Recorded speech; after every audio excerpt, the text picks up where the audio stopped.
नमस्कार, किसान plus TV पर आपका स्वागत है। आप देख रहे हैं किसान प्लस टीवी।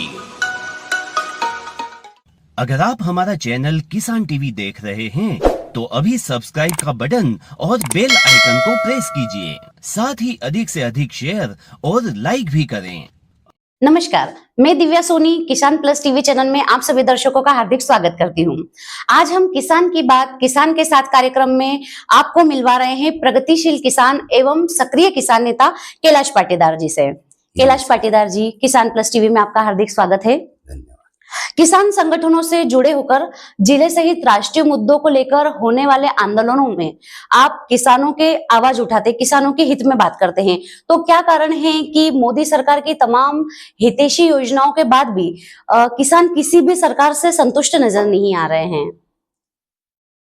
मोदी सरकार चाहे प्रदेश की सरकार हो या केंद्र की सरकार हो, इनकी जितनी भी योजना है अंतिम किसान तक पहुंच नहीं पा रही है। इसलिए किसान असंतुष्ट है। भाई, जो जिन किसानों को योजना मिलनी चाहिए उनको नहीं मिल रही है, इसलिए किसान में गांव में आक्रोश है कि भाई योजनाएं कुछ आती है और किसान ज्यादा है, तो कुछ किसानों को योजनाएं मिलती है और एक ही किसान को 4 बार योजना मिल जाती है और जो किसान को नहीं मिलती वो नहीं मिल पा रही है। तो इसी वजह से किसानों में नाराजगी है। पाटीदार जी, अब मेरा दूसरा क्वेश्चन आपसे यह है कि अभी हाल ही में पीएम ने 7 बड़ी योजनाओं को मंजूरी दी है, तो इसमें डिजिटलीकरण का जो विरोध हो रहा है, तो ये क्या कारण है, इसका विरोध क्यों हो रहा है? इसका विरोध इसलिए हो रहा है कि ग्रामीण में किसान शिक्षित नहीं है, वनवासी क्षेत्र में किसान रहते हैं, उनको फायदा कब मिलेगा? देश आजाद को 70 साल हो गए, लेकिन वनवासी क्षेत्र के किसान, ग्रामीण क्षेत्र के किसान वो योजनाओं के अभाव में है। सरकार की योजनाओं का फायदा उनको मिल नहीं पा रहा है। तो सरकार, भाई 70 साल से सरकार वहां तक नहीं पहुंच पाई थी अभी तक। तो किसान, सरकार की कोई योजना ग्रामीण में नहीं पहुंच रही है। कुछ लोगों के खाते में सरकार योजना दे रही है।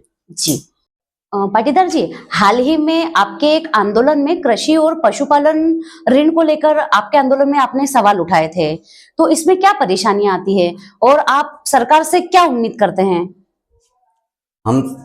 हमारा ये मानना है कि भाई सरकार कोई भी योजना लेके आती है तो उसके टारगेट सीमित लाती है। ठीक है भाई, एक गांव में एक किसान को भी नहीं मिल पा रहा, तो इसी योजना लाने का उद्देश्य क्या है? भाई, बड़े पैमाने पे योजना आए, कम से कम 25% को इसका लाभ मिले तो किसान कहीं ना कहीं उस क्षेत्र में आगे जाएगा। भाई, 100 किसानों में आप एक किसान को भी नहीं दे पा रहे हो, तो ऐसी योजनाओं का मतलब क्या निकला? पिछली सरकार ने किसानों का कर्ज माफ किया, एक किसान का कर्ज माफ हुआ, 100 किसान रह गए हैं, तो बाकी किसानों ने कहीं अपराध किया है? भाई, सभी किसानों का माफ होना चाहिए। यहाँ सरकार बैठी है, अपने अपने उल्लू सीधे कर रही है, तो किसानों के लिए कौन काम करेगा? भाई, हमारा मकसद है कि हमारे को आंदोलन करने की आवश्यकता न पड़े। सरकार इस परिस्थिति में आए कि हमने जो ज्ञापन दिया है उस पर काम करे। हम मांग पत्र रखते हैं, उस पर काम नहीं करती है, वो अपने क्षेत्र अपने हिसाब से बात रखती है। तो हमारे मानना है कि हम आंदोलन नहीं करें, ऐसा भी नहीं हो सकता है क्योंकि भाई सरकार की गलतियों का परिणाम समाज को भुगतना पड़ता है।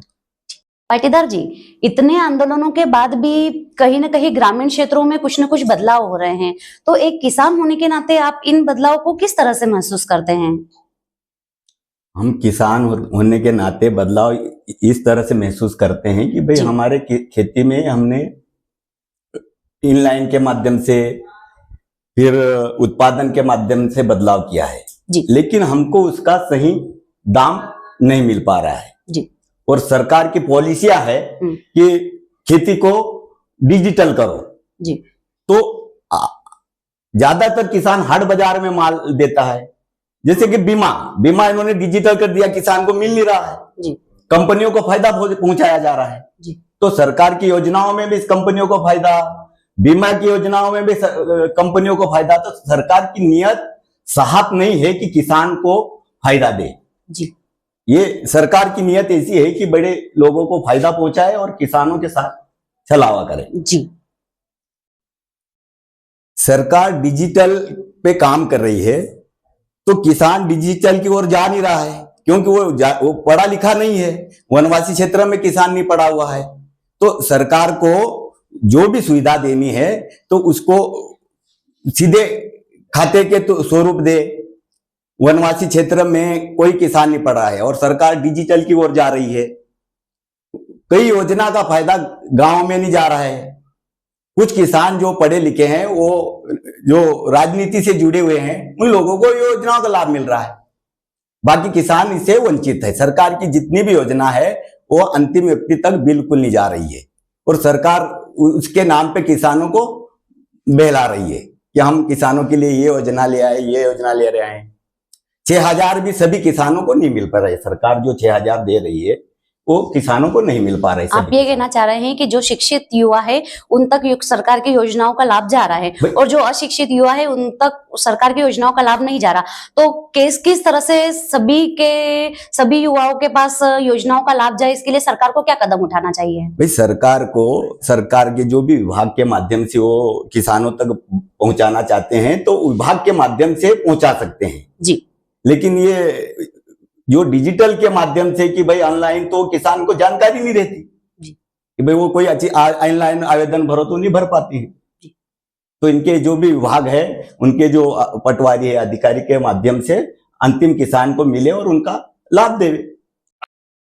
पाटीदार जी, अभी सरकार में हाल ही में लाडली बहन योजना लागू की है, तो वो ग्रामीण क्षेत्र में कितनी सफल हुई है?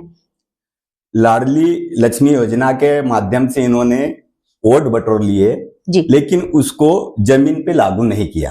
अभी 80% की 70-80% महिलाएं गांव में लाडली बहना योजना से वंचित है।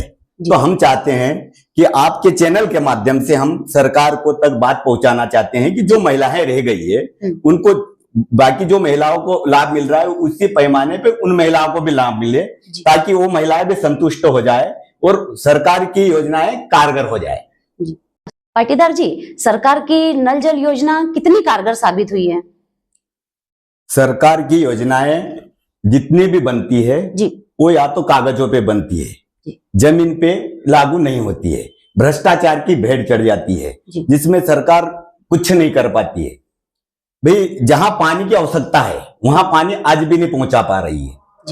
भाई जहां नर्मदा जी है उसके आसपास पानी की आवश्यकता नहीं है, लेकिन वहां पानी पहुंचा रही है नल जल का। और जिस क्षेत्र में सूखा है, जहां पानी की पीने की आवश्यकता भी नहीं है, वहां भी नहीं पहुंचा रही पानी।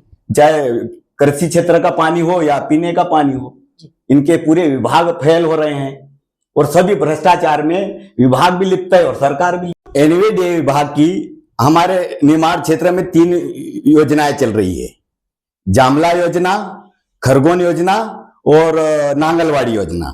तीनों योजनाओं में किसानों को पानी नहीं मिल पा रहा है और तीनों योजनाओं में भ्रष्टाचार है और कहीं ना कहीं इसमें पाइप भी गड़े हैं, वो भी घटिया पाइप हैं। इस पे कोई कार्रवाई नहीं कर रही है।